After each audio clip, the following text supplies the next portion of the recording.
Hello, c'est HR, votre chroniqueur. Alors aujourd'hui, comme tous les samedis depuis quelques semaines, je poursuis avec vous la découverte de films avec Bruce Lee. Vous pouvez tous les retrouver dans ce magnifique coffret DVD. Aujourd'hui, je vais vous parler de mon film préféré avec Bruce Lee, premier film hollywoodien, sorti en 1973, réalisé par Robert Clouse. Il s'agit de Opération Dragon, alias Enter the Dragon. C'est un film radicalement différent des films précédents avec Bruce Lee, que ce soit la dimension artistique, que ce soit la photographie ou les moyens, c'est radicalement différent. On est vraiment dans la dimension hollywoodienne. Alors oui, il y a toujours une partie Made in Hong Kong dans le style, mais qui est dominée par la magie hollywoodienne. Avant de rentrer dans les détails, voici l'histoire.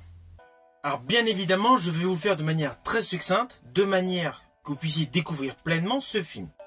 Alors dans ce film, Bruce Lee interprète un personnage qui s'appelle Lee. Oui, là, ce n'est pas trop innovateur, mais bon. Il est membre d'un temple Shaolin et il est contacté par un service d'espionnage afin d'infiltrer un tournoi d'arts martiaux.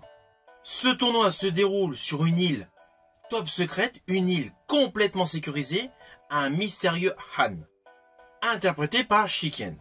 Celui-ci est justement accusé de faire du trafic d'opium et du trafic de femmes. Et justement, le personnage Lee doit récupérer des preuves afin que celui-ci, Han, soit arrêté par la police. Alors oui, vous avez compris, c'est un film radicalement différent en termes d'histoire. On est plus dans un film style James Bond ou Copland. Au fur et à mesure que vous regarderez ce film, vous aurez vraiment l'impression que le grand méchant s'apparente à Dr. No. Car certes, il s'appelle Han, mais on pourrait très bien penser qu'il s'agit d'un alter ego à n'importe quel membre de la fameuse organisation Spectre qui a combattu le personnage fictif James Bond dans de nombreux films sous l'ère Sean Connery. Alors côté combat, avec ce film, vous allez être servi. Il est extrêmement varié. Vous allez voir des combats pieds-poings, vous allez voir des bagarres classiques, du karaté, du kung-fu, du nunchaku, des bâtons. Bref, ce film est un amalgame de différentes techniques de combat, avec bien évidemment en figure de proue le fameux combat final dans la galerie des miroirs, qui reste à ce jour le must du genre. Ce film est un véritable chef-d'œuvre, c'est un véritable festival d'arts martiaux. Alors c'est clair, dans ce film, Bruce Lee a atteint le paroxysme de son art. Il démontre une réelle fluidité, une réelle dextérité dans l'application, dans la présentation des arts martiaux. C'est ce qui a fait qu'aujourd'hui, ce film est devenu un véritable classique.